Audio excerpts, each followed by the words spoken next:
so let's go over the lab. And if you're still working on your data table, just continue to work while we're going over the procedures. So here we go. Ashley, what is the lab name and date?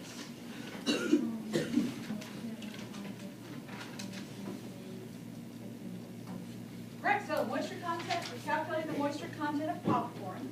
And today is September 27th. Very good. All right, Amelia, what is the purpose of this lab? What'd you do?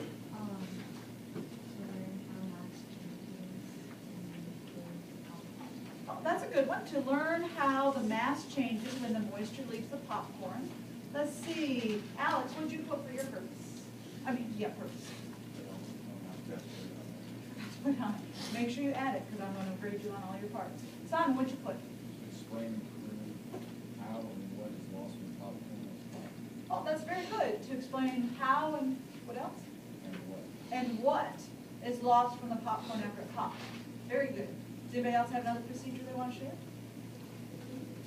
All right, very good. If you read the questions, it's asking you about, before and after you pop the popcorn, which when we get to the procedure card, I'll explain to you a little bit more. All right, so next, there was no pre-lab questions. Oh, Simon, I'll do this. All right, so the next thing is what? Materials? Yes? That's your next section? All right, Bethany, materials. Popcorn, plant, 24 well plate lid, stirring rod, test tube, Bunsen burner, and balance.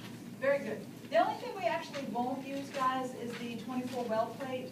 We have some, but you'll just do them one at a time, and we won't really worry about that. So, but everything else perfect. You're going to have a test tube clamp, you're going to have a test tube, you're going to have popcorn, you're going to have a Bunsen burner, and a balance. And the balance don't work very well, so I'll explain that in just a second. Next is the procedure. Chris E., what did you put for the procedure?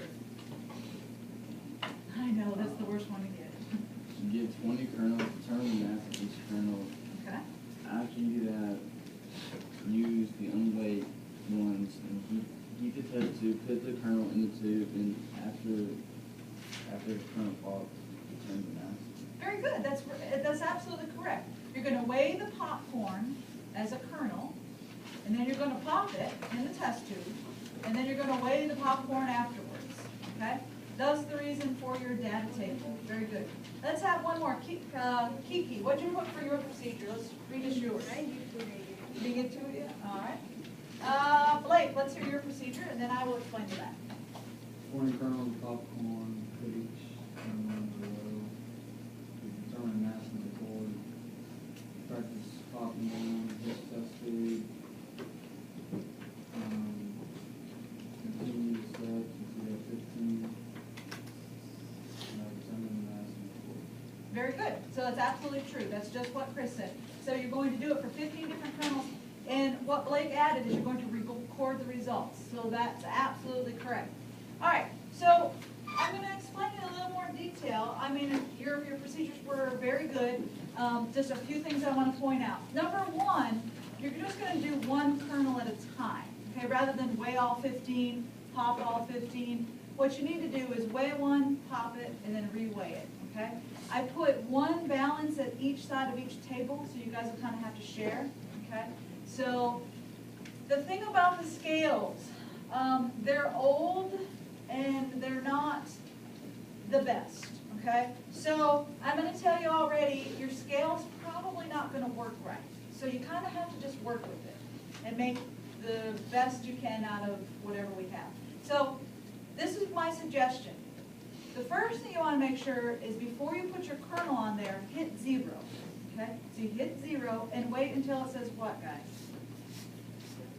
Well, it'll clear, yes, and it'll say what? 0 on the scale. Don't hit the button and then put the kernel on before you see 0, because if you do, a bunch of letters will come on the screen and it'll be like an error, okay? So you have to hit the 0 button and wait till you actually see 0. Then what you're going to do is put the popcorn on. Now I'm going to tell you this, some of the scales, it'll say 0 and then it'll start going up in number. It'll say 0.01, it'll like it's weighing something. So that's why you got to do it really quick. Just go ahead and put your kernel on there, and then the first number you see, record that and record all the digits. Okay, you should have something like 0.115. make sure you record all the digits, because obviously the kernel doesn't weigh very much, okay? Once you put the kernel on, it's not gonna stay on that. It's gonna go back and forth from numbers because there's a lot of crud and dirt because of the air.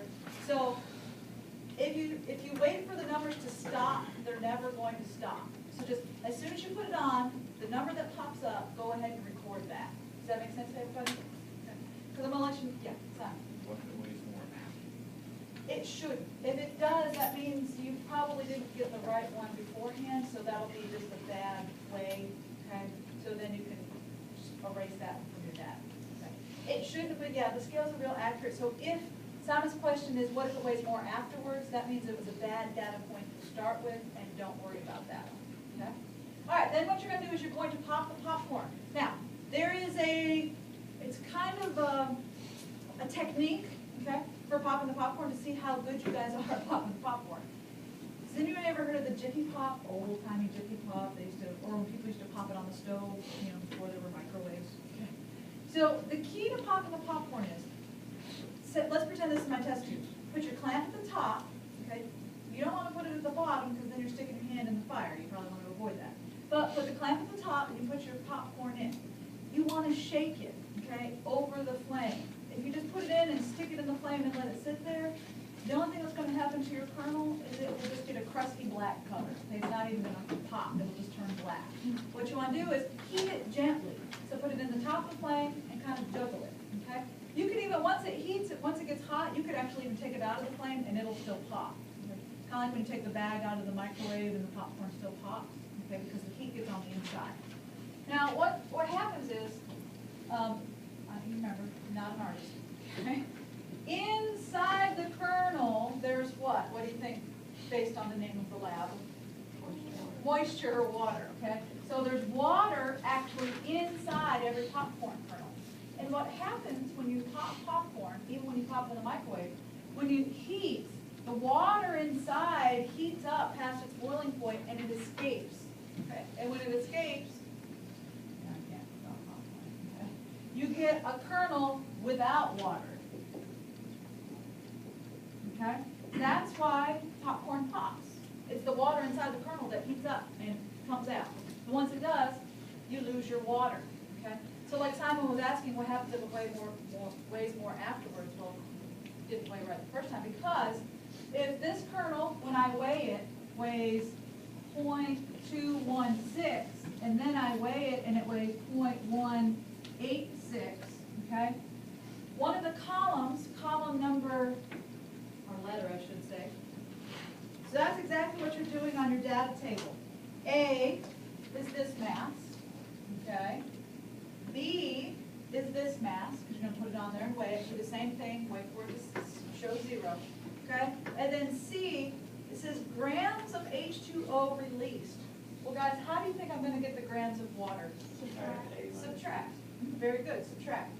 So you're going to get the first one, 0.216 minus the 0.186. And that's going to be the grams of water. You may want to write that on your data table. It's A minus B. So on your data table for column C, you might want to write it right on top there so you don't forget. For column C, you have A, B, C. For column C, it's A minus B. That gives you the water content of the popcorn. Then, column D, this is the last column, okay? This is the percentage of water. And I know we haven't covered it because this is going on the next unit. Okay, we're doing a lab, so in the next unit we're going to explain it. How do you get the percentage of something? How do I get the, Kim? Divide what? Divide C by, You're there, yep, you're halfway there. What do you divide C by? A. A, very good. You're gonna, it's what we call the part that's the water divided by the total weight. Perfect. And then to get percentage, guys, you actually just multiply by 100. So in this case, it would be, and just say Miss Hodges room. Miss Hodges room. So if I subtract these two, you get,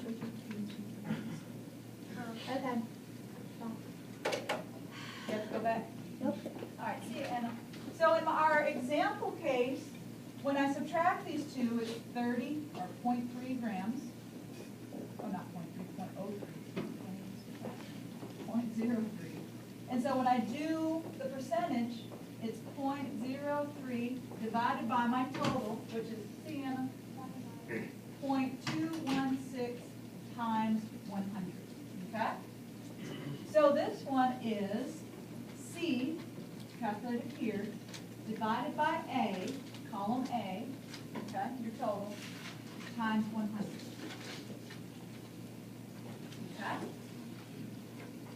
Any questions on the math? Because guys, when you come back in, you're working on the questions, you're really going to need to know this math. And when you're filling out your data page, you're going to have to know how to do it. And now's the time to ask. Okay? Moving on the board, right? Yeah, I'll leave that on board. I'll leave that on board. So when you come back in, you can. I'll leave it on board. And that'll help you with this section here, because that's exactly what this section shows you. Now, it doesn't have it on your data table, but I might add a column at the bottom, because question number 4, if you turn your labs over, question number 4, Zach, what is question number 4 asking you for? Total mass of. Number 4, or calculation box right here. Calculations. What's the calculation? The average mass of water in your population. Correct. And then number 3 is the average mass of the on-top kernel. So it's asking you for averages. How do you get averages? Add them together and divide. So I wish they had this on your data table. What I would add is, the bottom I would put total. Okay, so you want to total all 15 up. And then you can just go ahead and put the average.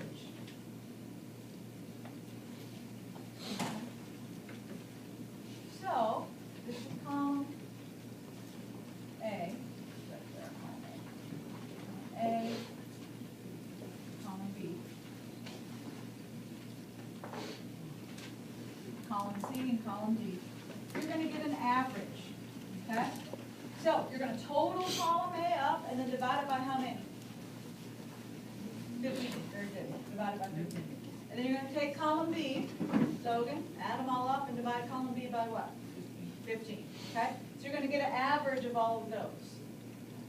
Now, real quick, I'm going to run through the questions so when you get back, you'll understand how to answer them. Number 1, what evidence tells you that H2O is being lost from the kernel? I think you guys can figure that out. Number 3, this one's the one that usually gives people problems. Okay? It says, if this corn is sold in bags that has a mass of 454 grams, how many kernels are in the bag? Show your work. So it's giving you the total mass of a bag of popcorn, and you have to figure out how much each kernel in that bag, or how many kernels are in that bag. Okay? So who has an idea of how you might do that? Andrew? Divided by the average of mass of the kernels. Perfect. You can take the total mass, God bless you, divide it by the mass of one kernel, and that will tell you how many kernels are in the bag. Perfect. And then it's going to ask you the same thing about the water content. So you're going to have to think a little bit about that. And then, of course, your conclusion, when you get done, go back to your purpose and see if the conclusion, make sure it answers your purpose. Any questions on the lab or what you're doing in the lab? No? Fairly simple math, lab, just the math gives people trouble. So, make sure you bring a calculator, something to write with. You may get your own lab partners today. Okay? And real quick, I forgot one last thing. I know it's odd that we're not dealing with chemicals, you have to wear goggles, but here's why. Last year, I had a student popping popcorn, and sometimes the glass gets fragile, and it shattered. Okay, the test tube shattered and glass went everywhere. So just because you're popping just fine doesn't mean the person in front of you, if it shatters and you get glass in your eye, that would be really bad. So keep your goggles on. You may take them with you. You may take the lab with you.